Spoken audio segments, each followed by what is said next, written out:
Okay, let's run.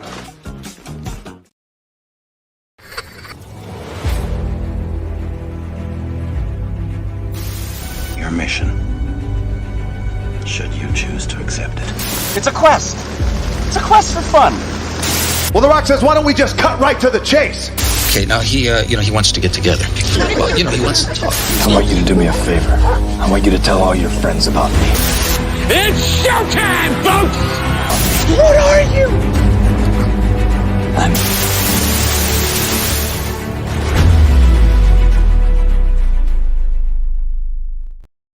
Greetings and salutations. Welcome to And I Quote, the weekly show where we introduce you to content creators of all shapes and sizes that join us from many and all corners of the nerd universe. We find out more about them by taking your questions. I am your host, Ryan of Nerd Culture, and our guest on this episode is someone we have been looking forward to having on this virtual set for a very, very long time. Please welcome indie artist and Superman fan extraordinaire, Jon Pinto, to the set. Jon, welcome. How are you? I'm good. Thank you. Thanks for having me. Well, we're very thankful that you're with us. Now, if you have any questions for Jon Pinto as we go throughout the course of this episode, let us know in the comments. Let us know in the chat. Our producers are going to be keeping an eye on it as we go throughout the course of this program. But in the meantime, Jon, how were you introduced to the world of comics? When did you start reading them? Well, I have an older brother, slightly older. He's not like, 20 years older. He's only about 18 months. He started reading comic books, and when my dad would go to the store on Sundays to buy the paper, he would buy us each a comic book also every Sunday morning. And I started looking at them before I knew how to read. I actually learned how to read in a comic book. I even remember the story of the first comic book I ever read. So I was introduced very early into comic books, and hasn't stopped. My goodness gracious. Well, what would you say were some of your favorite comic book writers or artists, past or present? Whoa, it's a long list. And it changes over time. The first artist I could remember recognizing, like I could see a panel or a cover and go, hey, that's so-and-so. It was George Perez when he was drawing the Fantastic Four. He was still at Marvel before Teen Titans and everything. I mean, that's why I followed him over to the Teen Titans when he went to DC. He was doing the Justice League. Then in quick succession, it was like the second golden age of comic books. So it was George Perez, it was John Byrne, Frank Miller, Walt Simonson, Howard Chaykin, Bernie Wrightson, and the list goes on. Of course, Steve Ditko, Jack Kirby, because I was getting reprints of those works, and everything's a huge influence. I mean, I was lucky enough to meet Kirby. Didn't get to meet Ditko, but hey, that's fine. I mean, I'm still being influenced, so it goes pretty far back. Writer wise, it was Mark Wolfman, Chris Claremont, again Walt Simonson, his wife Louise Simonson. I know I'm leaving more and more people out. Len Wein, Roger Stern, probably wrote my favorite run on Spider-Man. There's probably a lot more writers I'm leaving out. Obviously, I'm kind of drawn to the pictures. No pun intended. Well, that's okay. I feel like you just named all the names that they would put on a Mount Rushmore of comic book writers. And listen, that's not a problem. I mean, I just, for the first time I read, I think it was last year, it was the crossover that they did way back when called Crisis on Infinite Earths. And I thought that I thought that was freaking amazing. And how you spoke of Howard Chaykin, I had the pleasure of not only meeting him, but I had him sign my #1 of Thrill Killer. Nice. #1 that he did with it. Yeah. Yeah, Howard's fun to talk to. He doesn't hold back. No. Yeah, I was at his booth for a bit at this convention. I'm trying to think of where it was. I think it was back at GalaxyCon in Richmond, Virginia, I want to say. Yeah. Was it Richmond? Yeah, it was. So I was there at Richmond, and I told him, what was it like putting the story together for Thrill Killer? And he says it was great. We had plans to do a second part, a sequel, but they didn't, the sales weren't there and they just didn't want to do it. I'm like, really? That's a bummer because I like Thrill Killer. It was different. It was a bit grittier and darker and all that jazz. He's like, yeah, but the higher ups didn't. Yeah. Grittier and darker. That's saying something for Howard because his stuff was always, a little bit removed from mainstream, to say the least. He's one of the guys I've met on more than one occasion. And when you're at a show, sometimes I get to mill around before the show opens and stuff like that. And they can be a little bit more open to you talking. And so I got to meet Howard like that. He's one of the few artists I actually own some artwork from. So I own a couple Buck Rogers sketches when he did Buck Rogers, and a couple nice shadow pieces he did. The Shadow. The Shadow knows. Yeah, it's one of my favorite all-time. That's probably my favorite pulp character when it comes to characters from way back when. That's definitely probably my favorite, alongside the Phantom, the Phantom as well. Nice. Phantom, that's a good one. Among others, a lot of creative teams have taken on that character. So what would you say are some of your favorite comic book based movies or TV series, past or present? Famous, all right, hands down, Superman the movie, 1978. It's still the gold standard as far as I'm concerned. I mean, I was fortunate enough, I was the right age to see that when it came out in 78. I was 9 years old. And I love telling this story. If you are familiar with the movie, that I saw the movie in Hackensack, New Jersey. So no internet or things like that. There were no spoilers. So when he saves Hackensack in the movie, the audience went nuts. Probably the reaction there was different than any other theater.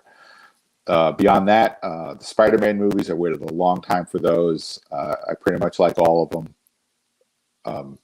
Some are better than others, I'll admit, but if you put Spider-Man on the screen, I'm going to watch. X-Men movies, I kind of hunt and peck at those a little bit more. I wish those followed the comic book timeline a little bit closer. I would have enjoyed that a little bit more, seeing the original crew from the X-Men.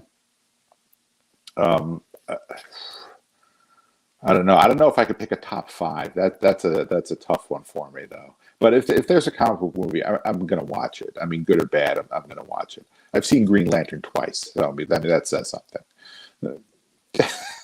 Oh boy, that was a bad day at the office for comic book movies.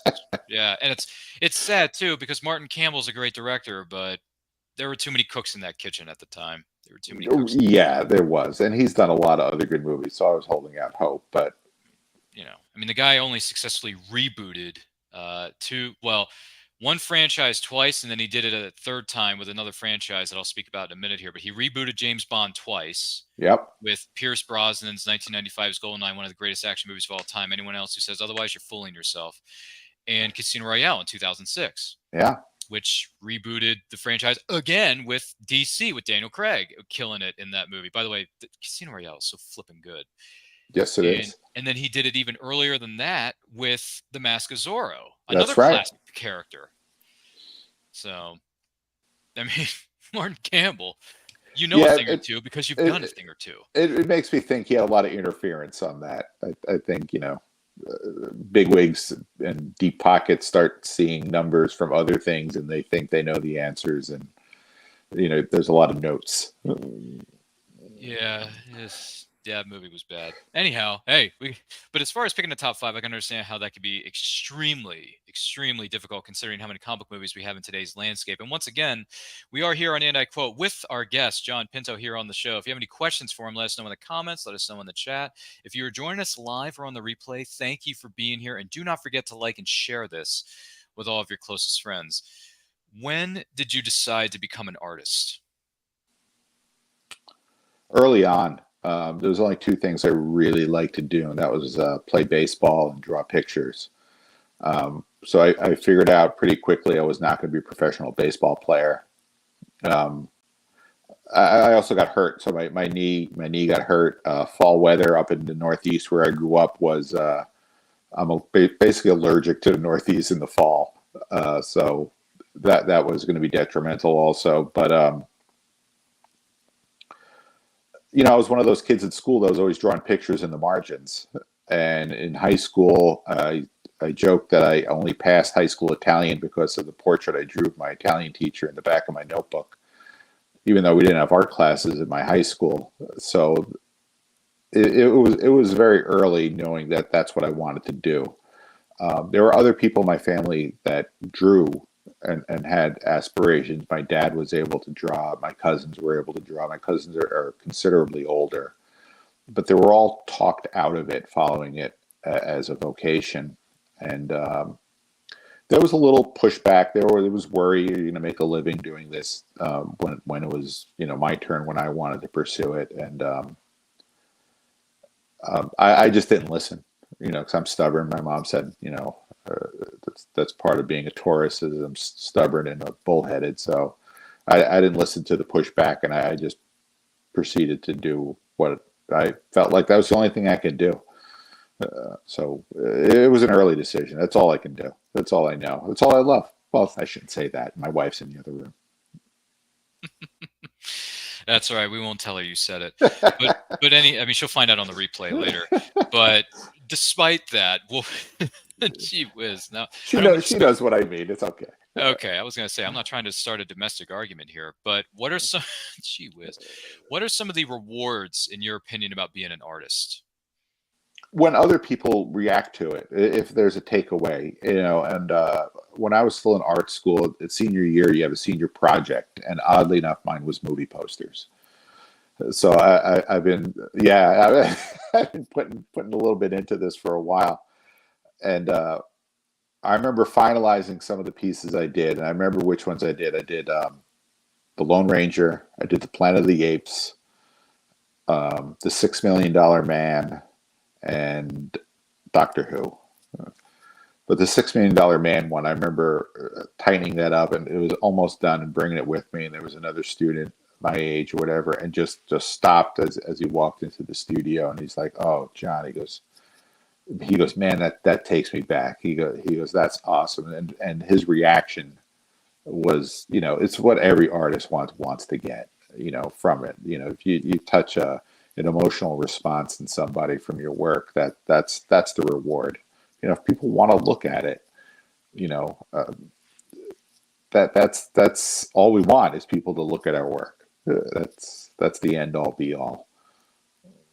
There you go, man. There you go. Geez, you mentioned Planet of the Apes. Take your stinking paws off me, you dirty ape. Anyway, it's a good movie. It's one of the benchmarks of sci-fi. So if you've never seen it, with Charlton Heston, if I'm not mistaken, check it out. It's a good film. Very good movie. I have a story. I used to have a Planet of the Apes piece, and I remember some guy walking and looking through my book. I didn't know who he was. I was in Chicago, and he stopped at the Planet of the Apes piece, and he was serious. He was not pulling my leg. Turned to me and he said, "You know what I never understood about this movie?" He goes, "Why would the apes build a human-looking Statue of Liberty?" He totally did not get the end of the movie. One of the greatest endings of any movie, and he missed it. It's a good twist. Don't you think it's good? I think it's a good twist. It's a great twist. I think Rod Serling wrote that. Oh, that was Rod Serling. Okay. Man, that goes back a few decades. Granted, it was long before my time. But hey, okay. I watched it. I like Planet of the Apes. As a matter of fact, I just bought this came out years ago, so I'm not talking about the present. I'm talking about something that came out before that. They did a 35th anniversary remastered edition on DVD, and I got the 2-disc special edition not too long ago from a place that's here where I live here in North Carolina. It's called McKay's. If no one's ever heard of it, McKay's sells a bunch of Blu-ray, DVDs, vinyl, old school video game systems, basically anything retro. Like if you're a geek or a nerd like we are, they have something these are the droids you're looking for. So they had a 2-disc special edition. I'm like, well, I have Planet of the Apes on DVD, but the widescreen isn't remastered for 16:9 TV, so the box is very small. Like the pictures, I need to get this. And then I popped in and I'm like, great, still has the black bars on it, but at least I still get to see the whole picture. Thank you. So don't worry, I got the right set. I didn't do it wrong. So I'm just saying, if you're going to own something that's in a good format, Planet of the Apes is probably one of those films you should have in your set, respectively. But outside of that, flip side of the coin, what are some of the biggest challenges about being an artist? Pleasing the customer. Pleasing myself is that's usually your number one priority. But if there's a client involved, it's pleasing the customer, pleasing the client. If someone else is writing the check, they can tell you to make changes, whether you agree with it or not. And you got to pick your battles of where you're going to stand your ground and say, no, I'm not changing that, or okay, I'm going to do it. To me, that's the biggest hurdle, making sure that they're fine. I mean, there's always internal struggles.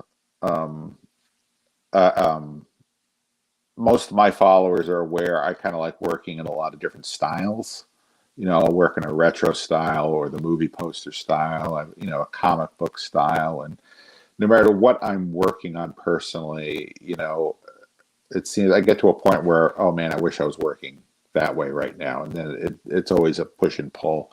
There's so many artists out there that they have a look, that's, you see their piece and that's them. And I always kind of wish I had that, because my mind is so schizophrenic style wise that I'm always jumping around. And in art school, I was always told, and I was warned, and it was true, that it's a double-edged sword. You think you could be this versatile artist and it could only be a benefit, but in many ways it's a detriment. As soon as it follows you or hires you for a particular look, that's all they know you for.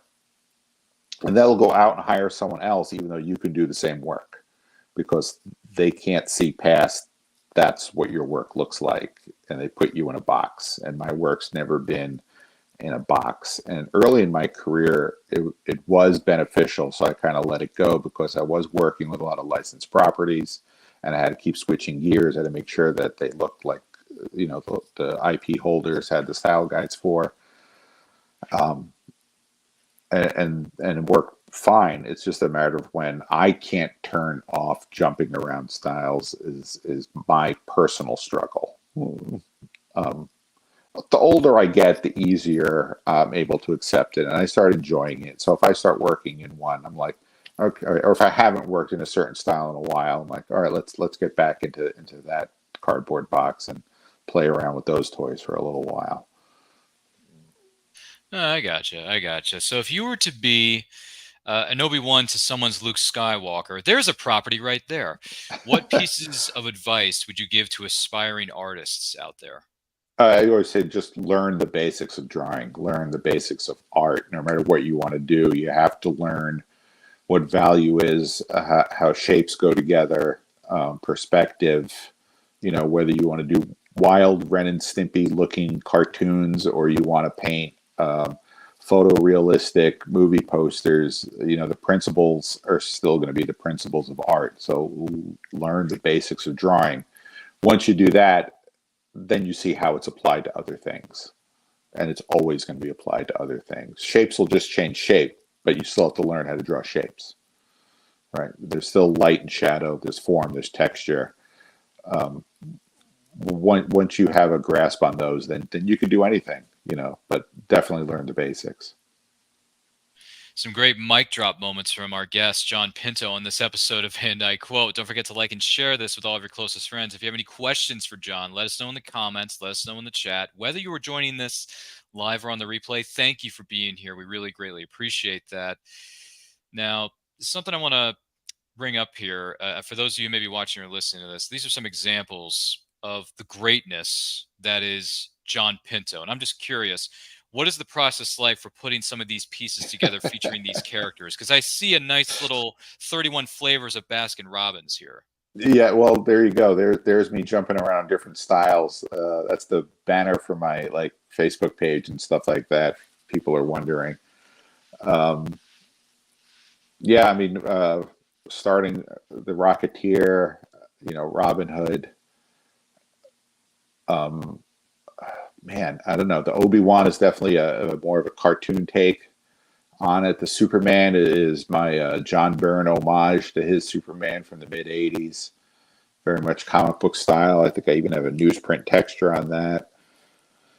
The Indiana Jones, obviously the Drew Struzan and Richard Amsel inspired movie poster art. I mean, that one's much more of a painting. The Rocketeer, even though it's more realistic, still has more of a cartoon, cell shaded approach to it, as does Robin Hood, obviously, and Obi-Wan. And of course, Spider-Man is more of a comic book take there as well. Man, like I said, that's just me loving to jump around to different looks. Obviously with the Superman, the John Byrne, I was trying to emulate the way he captured him. Robin Hood, I'm trying to stay on style. Obi-Wan is just my take, though. So that's just me drawing my character design version of Ewan McGregor. They're all fun to do, though. I mean, drawing should be fun. Bottom line, it should be fun. It's frustrating fun. That's what I always say to my wife. When I get annoyed if I'm working on my iPad or watching TV and I start grumbling or grousing because the line's not working right or the nose isn't right or whatever it is I'm painting or drawing, and she's like, you need to put it down for a moment. It's like, no, I got to solve this. I'm not going to be able to sleep until I solve this problem. But it's good fun. It's frustrating fun. Those are small hurdles to get over, right? Then you feel great once you feel like you got it. I mean, sometimes you have to just let it go. The next one's always the best one. I always say I don't have a favorite. I always say there's 10 minutes where it's absolutely the best thing I can do, and then I start picking apart. Oh, I should have done that different. Should have done that different. And in the digital age, you could always go back and fix things, but you have to draw a line in the sand somewhere. So once I put my name on it, that's it. I'm not touching it again. It lives as it is. And hopefully I remember what I did. Not necessarily wrong, but something I think I can improve on the next time I pick up the stylus or a pencil. All right. I see that. I like that. You jumping around different. It's almost like you're going from the inner rim to the mid rim, the outer rim, and whatever else is out there. Because Star Trek and Star Wars, there's too many words. But to describe what a galaxy or a universe is, because they all have different interpretations of that. Let's be perfectly honest. Oh my gosh, those properties have so many different terms.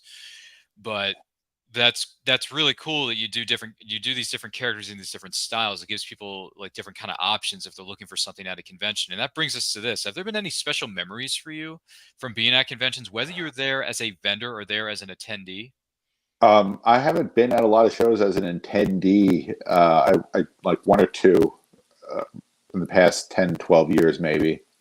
Just small local ones. Otherwise, the special moments are what happens usually after the show closes or before the show opens. If you're there, we're milling about, setting up our tables early in the morning. We bring in our coffee, and I've had most of my interactions with a lot of my idols then, meaning Howard Chaykin. I met Bernie Wrightson. It must have been less than a year before he passed away. He was just sitting there at his table, drinking his coffee. I was walking past with mine, so I sat down. I got to talk to him for half an hour. So many of the people I enjoyed reading their work or looking at their work when the camera is not on, so to speak, right? So they could be a little bit more open.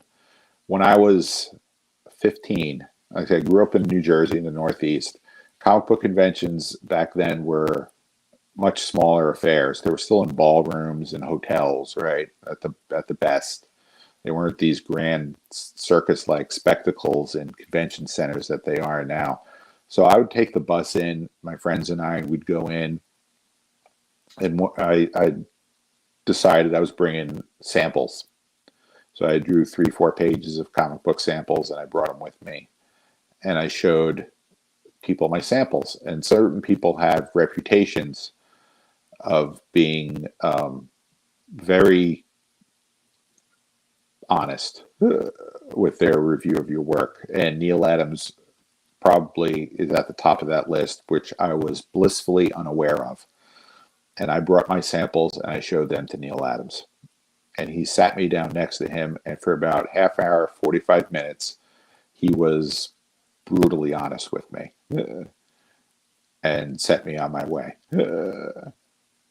And sometimes it's rough to hear, but once you get past that and you start thinking about what they actually told you, I mean, he was never mean about the work, right? He wasn't being mean for mean's sake. He was telling me what was wrong with the work. And once I could process that, you're 15, you're a little more guarded. This is my first real critique too. So this is before art school or anything like that too. So I wasn't really exposed to that type of back and forth either. Actually wasn't back and forth. He just piled it on. I didn't say anything. Years later, I'm in Indiana and I'm set up my booth and I went to go get a cup of coffee, and I'm walking back and there's Neil Adams just walking down the aisleway all by himself, and he stopped in front of my booth and he just looked at the work, and I see him nodding his head. And I just came up next to him and I said, "Good morning, Mr. Adams. How are you today?" And he looked at me and he said, "Good morning." He goes, "Is this yours?" I said, "Yes, it is." And he goes, "This is very good." He goes, "I like this." And I guess, I must have been grinning from ear to ear past at that point. And then I told him the story of the one I just told you when I was 15. And he was just nodding and smiling. And he just said, "Was I right?" And I said, "Yeah, you were. You were right." He goes, "That's good. That's good to hear." He goes, "When I do that, you always have two choices. You could either listen or you can quit." He goes, "And obviously you didn't quit." He goes, "Look at you now." And then we talked for a few more minutes. He went on, and then I joked to the guy sitting next to me. I said, "I'm never talking to Neil Adams again. I'm going out on a high note." He can be a little fickle sometimes. I don't want him to change his mind. I'm leaving it like that. So I feel like I've come full circle with that one. I figured, I know I'm not the best artist out there, but I got a nod of approval from Neil Adams, so that's pretty good. Man, that's something. Thank you for sharing that with us. That's a heck of a story, man. Coming full circle with all that. But you get, when you're young, up and coming, it's kind of like the old saying, like, you're young, you're naive, you don't know how the world works, and then you get the critiques or the constructive criticism from one person who's been doing it forever. You take that feedback, right? You harness it, you use it, and then you put together your own work, and it grows and grows and grows, and it gets bigger and better as time goes on, of course, because people's skills develop over time. Yes. And you did it, and everything came full circle. And like you said, you went out on a high note with Neil Adams. That's dang. It's good. I like that. Right? It's a mic drop. I would venture to say so. Yeah. That's congrats on that, man. That's awesome sauce if I ever heard one. I'm just saying. Gosh, I think, correct me if I'm wrong, did Neil Adams contribute to Hard Traveling Heroes with Denny O'Neil? Was that him? Is that Green Lantern and Green Arrow? Yes. Okay, so that was him. So I read that deluxe hardcover. That's a darn good storyline. Hard Traveling Heroes. That's pretty darn good.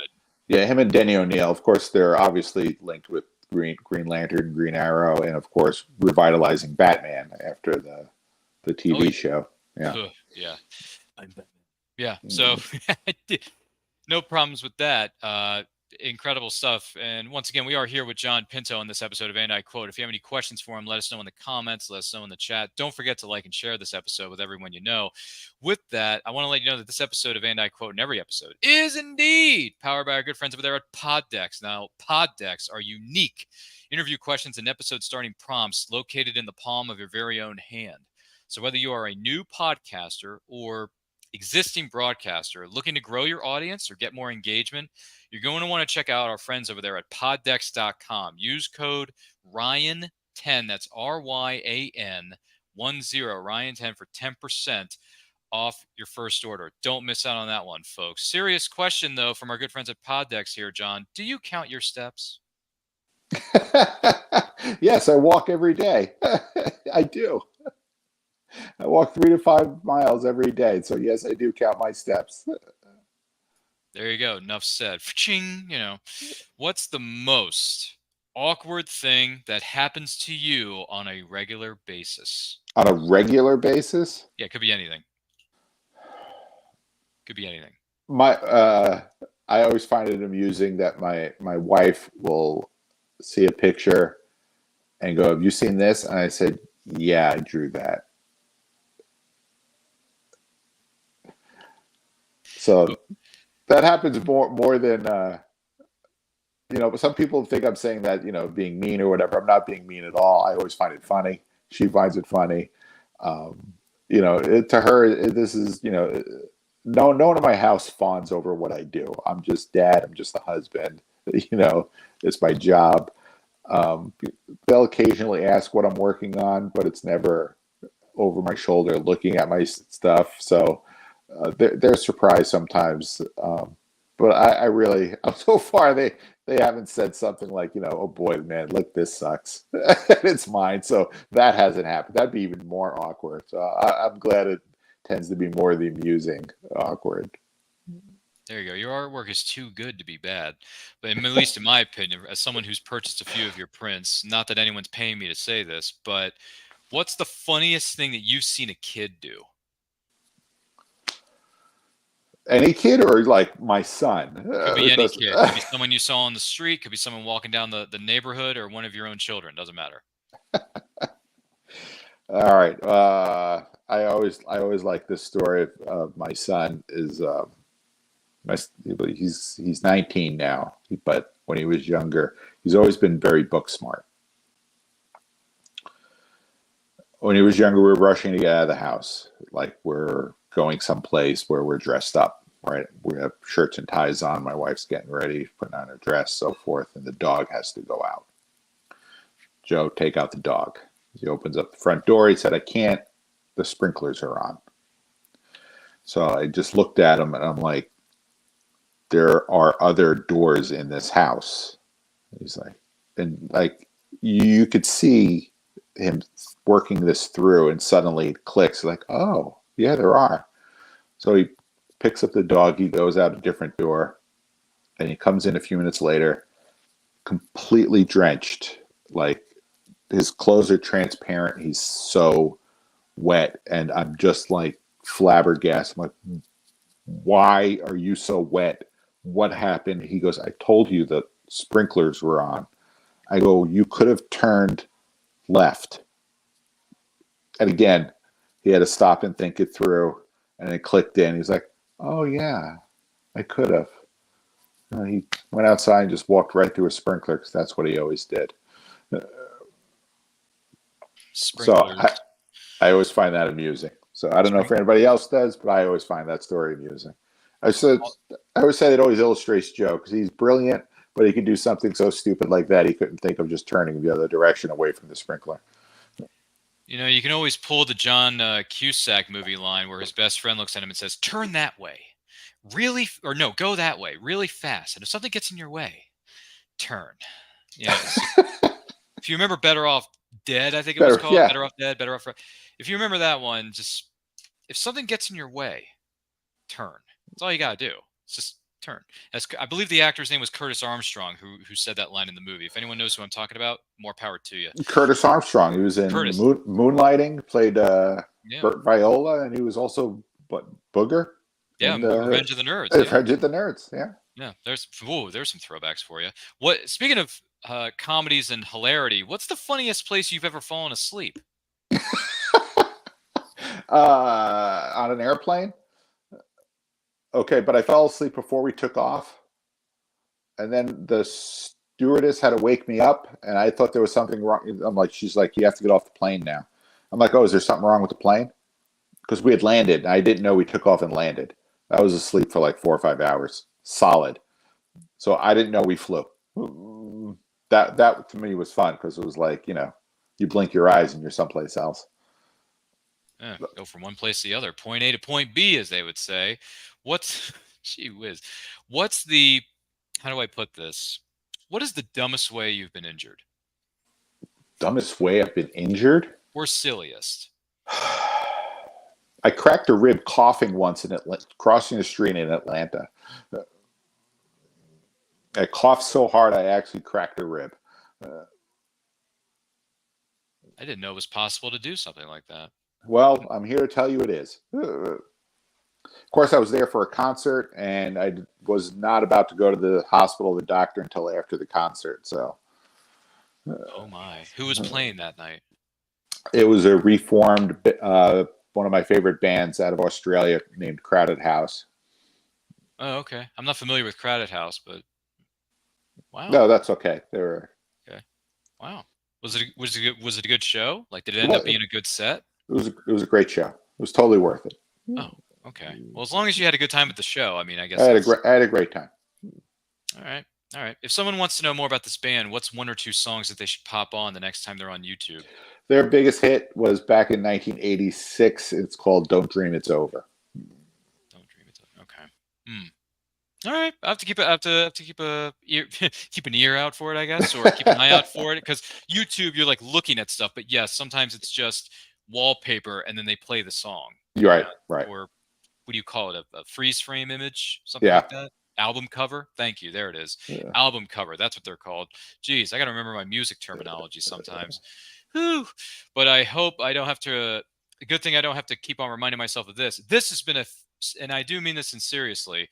This has been a spectacular episode of And I Quote with our guest, Jon Pinto. We hope you have enjoyed this episode. Jon, thank you for being here. This has been really good getting a chance to know you and hear more about the incredible stuff that you're doing. And speaking of that, where can the person watching or listening to this follow you on social media and keep up to date with all the incredible artwork you got going on? My website is www.jonpinto.com. And then on Facebook and Instagram, it's Art of Pinto. And that's it. That's where I'm at. Fantastic. Thank you for being here. I do greatly appreciate it. My name is Ryan of Neuroculture. You can follow me on Twitter and Instagram at RyanRPM5. This has been a great episode of And I Quote. We hope you have enjoyed it as well. By the way, we're this close to hitting 1,000 subscribers. Once we do, we're going to throw a great big live stream celebration that's going to have returning guests, some special guests. Jon Pinto maybe joining us on that stream. But hey, the only way we're going to be able to get to that point is if you tell your friends about us, because they're going to tell their friends and they tell their friends and so on and so on and so on. You know how these things go. Indie supports indie. That's what we do around here. Also, Power Rangers turns 30 on Monday night, August 28th, 8 p.m. EST. We're going to be celebrating it in grand, more phenomenal style. So we're going to have an incredible roster of panelists. We're going to be talking about our favorite moments, some of our favorite characters, some of our favorite toys that we collected when we were children, or some of the action figures we may have in our collections now. I don't know. Maybe some posters that are hanging up on our walls. You know, who knows? But that's going to be a great celebration. It's going to be on Monday night, August the 28th, 8 p.m. EST. Facebook, YouTube, Twitch, Twitter, all the social media channels. Check them out. It's all going to be there. All the links to where you can follow Jon Pinto and myself are located within the description of this video. Like, comment, share, subscribe, do all that stuff. Ring that bell so you get notified when our new videos go up or they go live. And remember, life is better when reading and supporting other independent creators. Take a look. Famous Faces and Funnies in Melbourne, Florida is leading the way in pop culture fun. From comic books and graphic novels to Funko Pops and collector's items, Famous Faces and Funnies has it all. Rick Shea and the professional team at Famous Faces and Funnies are friendly and knowledgeable. Whether you're looking for toys, props, collector treasures, or a new comic book, Famous Faces and Funnies is your one-stop shop. To find Famous Faces and Funnies on Facebook and Twitter, just type at FFF Comics.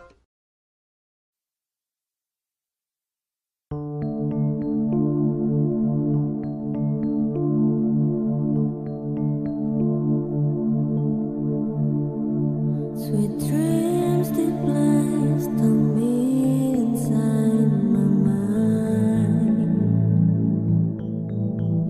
Chance my truth twist the past, my memories are fading fast.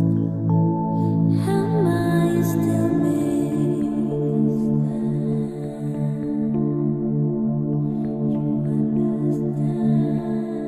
Who do you want me to be?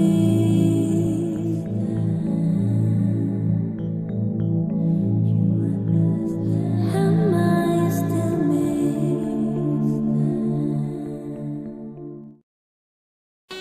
In the summer of 1953, private investigator Will Lucky Marks was working as the in-house private eye for Arcane Pacific Pictures. Trapped inside the studio with the killer, Lucky must find the killer before time runs out. Lot 28. Own it today. Available iTunes and Amazon.com.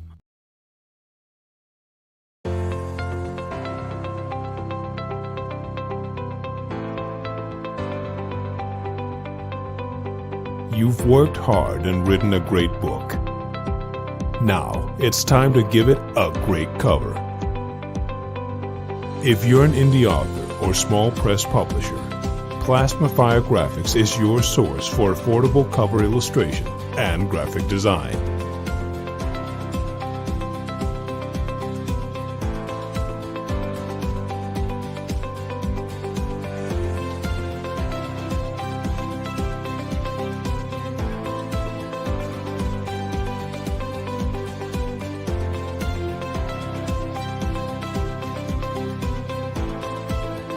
Plasmafire Graphics, when the look of your book matters to you.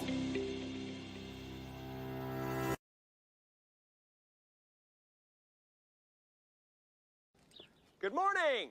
Oh, and in case I don't see you, good afternoon, good evening, and good night.